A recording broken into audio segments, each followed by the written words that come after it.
Caminhar por dias em uma floresta siberiana congelada é mergulhar em um silêncio tão absoluto que você consegue ouvir o próprio sangue pulsando. Mas de repente o cenário muda. As árvores ao redor começam a ficar deformadas e retorcidas. Elas crescem em velocidades e direções que a biologia simplesmente não permite. E então do nada a bússola na sua mão enlouquece. A agulha passa a girar descontroladamente como se o norte magnético da Terra tivesse sumido do mapa. O que você faria se percebesse que a floresta está subitamente morta e tomada por um frio que parece artificial? Você continuaria caminhando em direção ao epicentro dessa anomalia. O geólogo Vadim Kolpakov continuou. O que ele encontrou não era uma formação natural e muito menos um vulcão de gás adormecido. Era uma aberração perfeitamente esférica feita de 1 milhão de toneladas de calcário esmagado. Só que a bússola dele não estava quebrada. Ela estava respondendo a algo massivo pulsando logo abaixo da rocha. A Sibéria ocupa 10% de toda a superfície terrestre do planeta. É um deserto de gelo quase infinito que serve como o cofre perfeito para os maiores segredos do mundo. Existem áreas tão inóspitas que os registros humanos simplesmente deixam de existir. Mas entre milhões de quilômetros de nada absoluto existe um ponto específico que os povos nativos preferem evitar a todo custo. Um lugar que engole quem tenta roubar os seus segredos. Para a ciência tradicional, a bacia do rio Viliui era apenas mais uma mancha branca no mapa geológico da Rússia. Mas os moradores locais conhecem aquela área por outro nome. Eles a chamam de o Vale da Morte. E o motivo para esse nome não é o frio extremo ou a falta de comida. É o que repousa silenciosamente sob o permafrost desde muito antes do Império Russo sonhar em existir.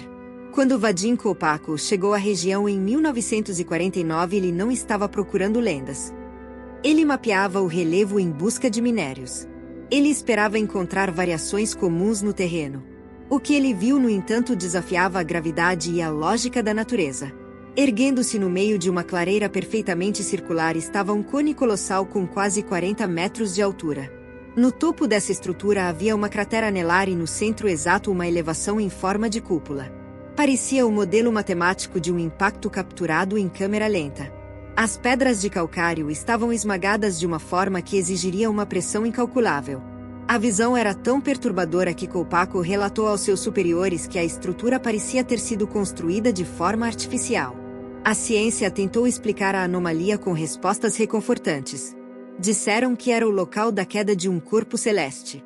Se fosse um meteoro, a floresta teria sido carbonizada pelo impacto e destroços estariam espalhados por quilômetros. Mas o que os dados mostram é um cenário muito mais perturbador. Escavações profundas não encontraram um único grama de rocha espacial. Além disso, meteoritos deixam depressões no solo e não elevações esféricas perfeitamente centralizadas. A segunda teoria propôs que era um vulcão de gás abortado. Só que as rochas da base não apresentam a química necessária para esse tipo de vulcanismo. As leis da física e da geologia não se aplicam àquela estrutura. A rocha não foi empurrada para cima pela lava. Ela parece ter sido perfurada de baixo para cima por algo que tentava sair. Ou pior ainda, por algo que tentava respirar. E é aqui que a situação se torna impossível de ignorar. O problema é que o relógio biológico das árvores ao redor não mente. E elas contam a história de um vazamento que não deveria existir ali. Pesquisadores analisaram os anéis de crescimento da madeira no perímetro exato da estrutura. Eles descobriram que durante um período muito específico as árvores sofreram uma aceleração bizarra no seu desenvolvimento. É uma anomalia genética documentada na botânica apenas em um outro lugar do mundo. Na zona de exclusão nuclear de Chernobyl. A flora sofreu mutações idênticas às plantas expostas à radiação pesada. Mas a cratera de Patonsky não tem material radioativo exposto na superfície. Isso significa que a fonte de energia não está na Terra e sim blindada sob ela. O que se especula é que existe um núcleo de energia vazando lentamente de dentro da estrutura. Enquanto o mundo olhava para a corrida espacial, a inteligência soviética silenciosamente mapeava as estranhezas do seu próprio subsolo. O governo russo sempre soube que havia algo pulsando ali. Tanto que durante o auge da Guerra Fria a região foi varrida por satélites de observação. Não procuravam tropas inimigas. Procuravam flutuações eletromagnéticas que poderiam indicar tecnologia avançada. Documentos militares não tratavam o local como uma curiosidade natural. Eles tratavam o perímetro como uma zona de exclusão estratégica. Eles sabiam que as bússolas não funcionavam. Eles sabiam que os aparelhos de comunicação de rádio emitiam chiados inexplicáveis num raio de vários quilômetros. O governo manteve o silêncio porque não sabia como controlar o que estava lá embaixo. E qualquer tentativa de aproximação direta cobrava um preço alto. No ano de 2005, uma expedição científica russa pesadamente financiada decidiu desvendar a estrutura.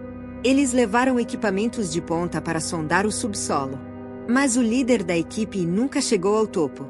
A poucos metros de iniciar a subida, o pesquisador-chefe sofreu um ataque cardíaco fulminante e morreu no local.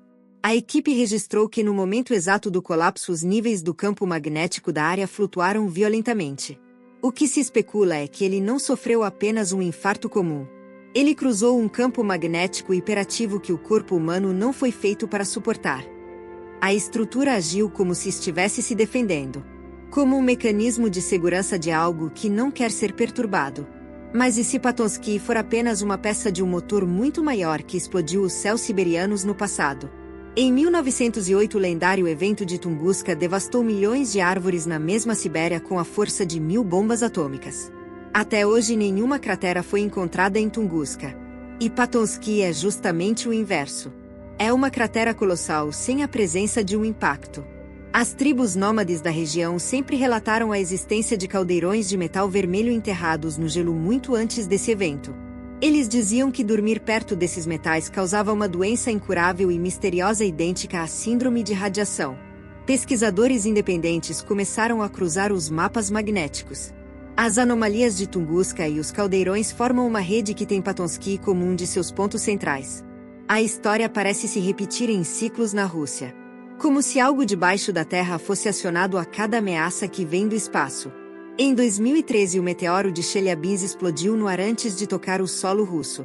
Muitos analisaram os vídeos e apontaram que o meteoro parece ter sido interceptado por algo muito mais rápido que subiu da superfície.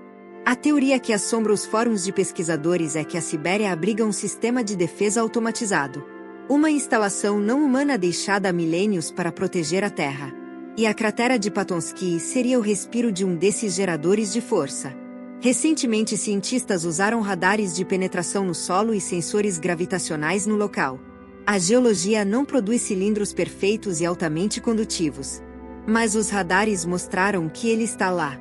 A exatos 100 metros de profundidade existe uma anomalia em forma de cilindro ou elipse. Ela possui uma densidade ferromagnética que não se alinha com as rochas da região. Não é pedra esmagada lá embaixo. É um objeto sólido e massivo. E de acordo com as flutuações magnéticas constantes, ele ainda tem carga. Ele está ativo. O permafrost da Sibéria está derretendo em uma velocidade alarmante. O gelo que serviu como escudo por séculos está cedendo. Em poucos anos, o topo dessa estrutura oculta ficará completamente exposto aos nossos satélites e escavadeiras. A pergunta não é mais o que construiu a cratera de Patonsky.